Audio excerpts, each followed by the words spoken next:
Selamat pagi, Assalamualaikum warahmatullahi wabarakatuh. Salam sejahtera bagi kita sekalian. Salam, Om Swastiastu, Namo Buddhaya, salam kebajikan. Bapak-bapak, ibu-ibu, peserta pelatihan kepemimpinan pengawas dimanapun Anda berada, pada saat ini saya akan menyampaikan strategi pembelajaran agenda 2, kepemimpinan pelayanan. Ada pepatah mengatakan tak kenal maka tak sayang. Untuk itu, terlebih dahulu saya akan memperkenalkan diri dulu. Nama saya Eni Suhaimi SHMPD. Saya bertugas di Babinsis Pusdikmin Lemdiklat Polri. Para peserta sekalian, pada agenda kepemimpinan pelayanan ini terdiri dari 4 mata pelatihan. Yang pertama adalah diagnosa organisasi, kemudian yang kedua berpikir kreatif dalam pelayanan, kemudian yang ketiga membangun tim efektif di era new normal, kemudian yang keempat kepemimpinan pelayanan dalam pelaksanaan pekerjaan.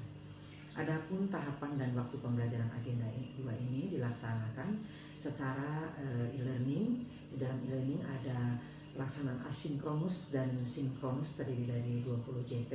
Kemudian ada tahapan klasikal akan dilaksanakan sebanyak 26 jam pelajaran.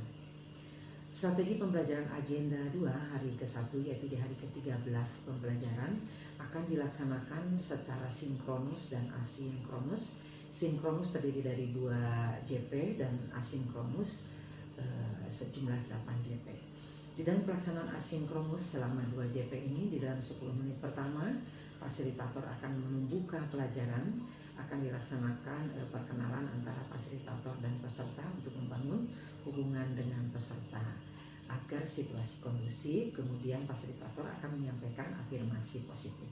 Kemudian 10 menit berikutnya, fasilitator akan melaksanakan overview keterkaitan agenda 2 dengan agenda 1, 3, dan agenda keempat, di mana agenda 1 ini tentang kepemimpinan Pancasila dan bela negara, kemudian agenda 2 tentang kepemimpinan pelayanan melakukan eksplorasi kepemimpinan dan diagnosa organisasi, kemudian agenda 3 yaitu pengendalian pekerjaan, di mana peserta mampu melakukan eksplorasi kinerja pelayanan dan pengendalian, kemudian di agenda keempat yaitu aktualisasi kepemimpinan pelayanan, di mana peserta dapat memetakan pengembangan potensi diri dan implementasi aksi perubahan. Kemudian di dalam 20 menit berikutnya, fasilitator akan mengoverview mata pelajaran modul 1 dan modul 2, yaitu tentang diagnosa dan berpikir kreatif dalam pelayanan. Di dalam diagnosa organisasi, peserta dapat membuat konsep dan teknis analisis organisasi, kemudian dapat menganalisa permasalahan unit organisasi dan merumuskan pemecahan masalah pelayanan publik di unit organisasi instansinya. Dilanjutkan dengan melakukan analisis masalah kinerja pelayanan dan solusi pada unit organisasi instansinya. Kemudian di 20 menit berikutnya yaitu mapel berpikir kreatif dalam pelayanan, peserta akan membuat teknik-teknik berpikir kreatif dalam menghasilkan gagasan inovasi, kemudian strategi inovasi dalam pelayanan publik yang berperspektif KIRSI dan dapat mengimplementasikan strategi berpikir kreatif dan inovasi dalam pelayanan publik. Kemudian pada 25 menit berikutnya fasilitator akan memberikan alternatif, dipilih salah satu. Yang pertama akan membahas makalah dari 4 makalah peserta dan pemberian feedback makalah peserta pada saat MOC tentunya ya. Kemudian pembekalan tentang strategi berpikir kreatif inovasi untuk meningkatkan kinerja pelayanan unit kerja organisasi dan penjelasan teknis-teknis analisis diagnosa organisasi. Kemudian fasilitator akan menutup dan menjelaskan penugasan hari pertama, di mana penugasan hari pertama itu terdiri dari 8 JP, 3 JP untuk penugasan individu dan kelompok 5 jam pelajaran. Dalam penugasan individu, para peserta melakukan diagnosa isu strategis di unit kerja organisasi, peningkatan kinerja pelayanan sesuai dengan makalah yang dibuat pada saat MOC. Kemudian yang kedua, merumuskan gagasan solusi kreatif atau inovatif dalam peningkatan kinerja pelayanan.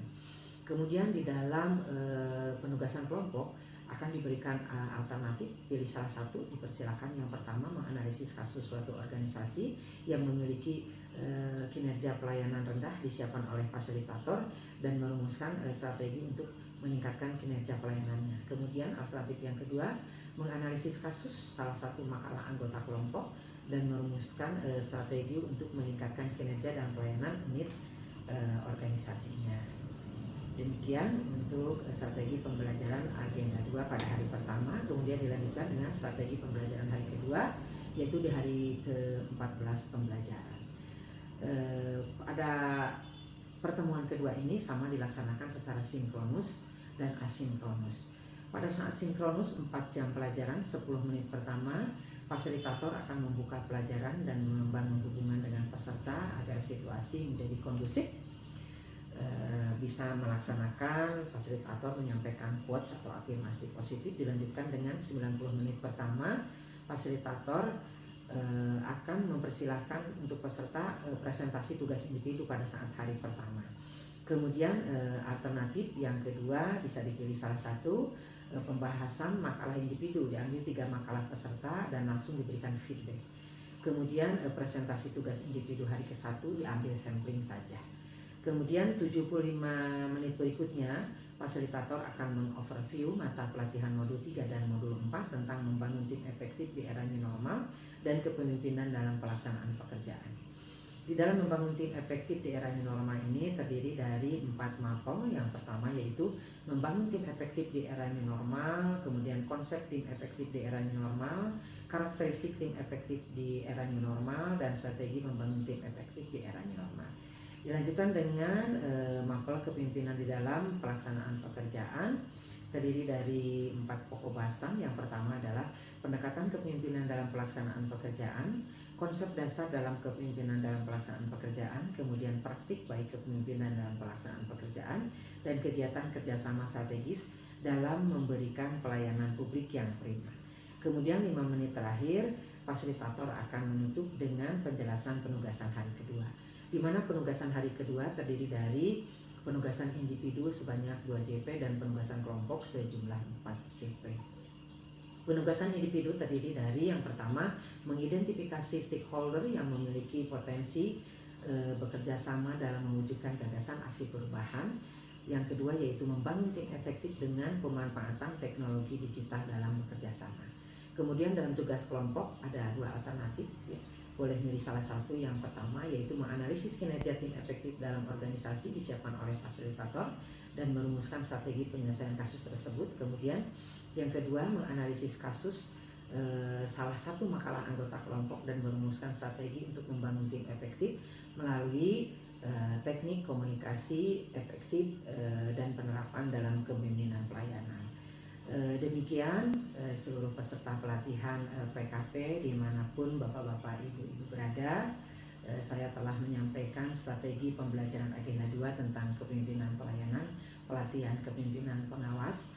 Semoga bermanfaat untuk kita semua, terutama untuk kami para pendidik, Widya Iswara, dan seluruh peserta pelatihan PKP dimanapun Anda berada.